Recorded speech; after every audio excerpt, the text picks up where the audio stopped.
Okay, you've definitely seen this before. A friend request pops up from someone you're already friends with. It's a really common scam, and today we're going to break down exactly how it works and, more importantly, how you can stay safe. Let's get right into it.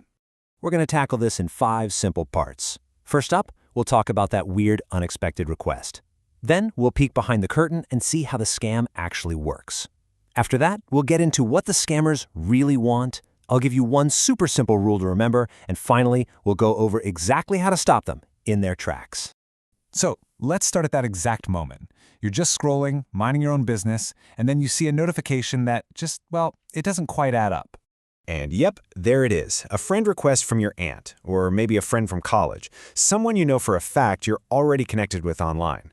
It's a little weird, right? Your first thought might be, oh, did they delete their old account? Or maybe they just made a new one.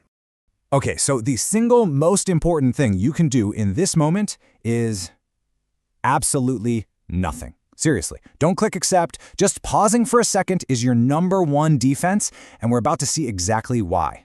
So how does this scam even work? You might be thinking it's some kind of sophisticated hack, but the truth is, it's way simpler than that. Scammers are basically just creating a digital copycat of a real profile. At first glance, the fake profile looks legit. I mean, they've copied the name, they've copied the profile picture, but when you look just a little bit closer, you'll see the signs. Your real friend's profile, it's got years of history, tons of photos, lots of mutual friends. The fake one, it's brand new, probably only has that one photo, and barely any shared connections. The whole process is really straightforward for them. A scammer just finds a public profile to target. They save the profile picture, copy the name, and then they create a totally new fake account using that info. The last step? They go through that person's public friends list and send a request to every single person, just hoping that some of us will click accept without thinking twice. And that brings us to the big question, why? Why would anybody go through all this trouble? Well, the reason is, sadly, pretty predictable. It's all about taking advantage of the trust that you have in your friends.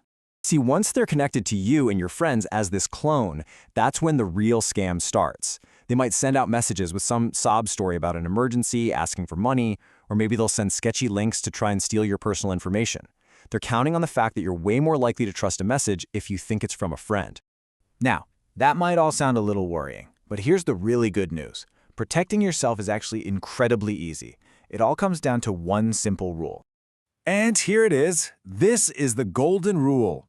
If you are already friends with someone, any new request you get from them is fake. That's it. Real friends don't need to add you twice. It really is that simple. So the next time this happens, just take 5 seconds. Search your current friend list. Is their name already in there?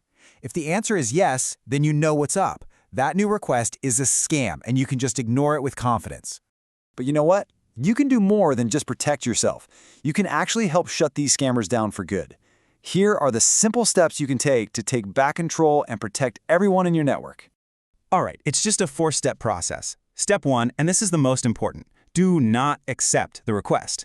Step 2, click on the scammer's name to go to their fake profile page. Third, look for the menu, it's usually those 3 little dots, and find the option to report the profile for being a fake account or impersonating someone. And finally, after you've reported it, block them. That way they can't bother you again. So, let's just say it one more time because it's the most important thing to take away from all this. If you're already friends with them, the new request is fake, period. And hey, here's a final thought on how you can really help out. This is a perfect chance to check in with your family and friends, especially anyone who might not be super tech savvy. You can just offer to help them make their friends list private. That one small change can stop scammers from even finding their next person to copy. Staying safe online really is a team effort. So if this was helpful for you, honestly, the best thing you can do is share it. A quick conversation could protect someone you really care about from falling for this trick. Stay safe out there, everyone.